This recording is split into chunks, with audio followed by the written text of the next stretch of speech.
महासत्ता चौक ते ज्ञानेश्वर मंदिर रस्त्याच्या डांबरी पॅचवर्क कामास आमदार आवाडे यांच्या सूचनेनुसार सुरुवात, नागरिकांना दिलासा.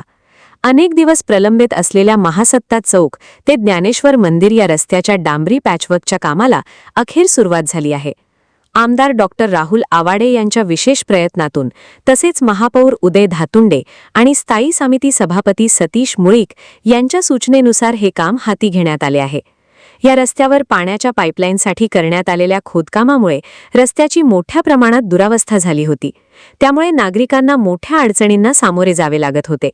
या पार्श्वभूमीवर विमानतळ सल्लागार समिती सदस्य मधुकर मुसळे बापू, श्रेणिक मगदूम आणि राहुल गाट यांनी सातत्याने पाठपुरावा करत हा प्रश्न मार्गी लावला.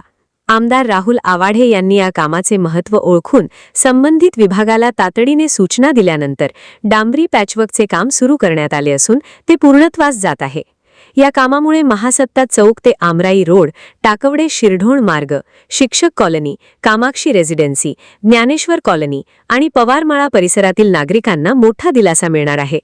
या कामाबद्दल समाधान व्यक्त करत नागरिकांनी आनंद व्यक्त केला आहे. तसेच काम गतीने पूर्ण केल्याबद्दल आमदार राहुल आवाडे यांचा मधुकर मुसळे, राहुल गाट आणि श्रेणिक मगदूम यांनी पुष्पगुच्छ देऊन सत्कार केला. यावेळी स्थायी समिती सभापती सतीश मुळीक व जिल्हा परिषद सदस्य महेश पाटील उपस्थित होते. सबस्क्राइब करा.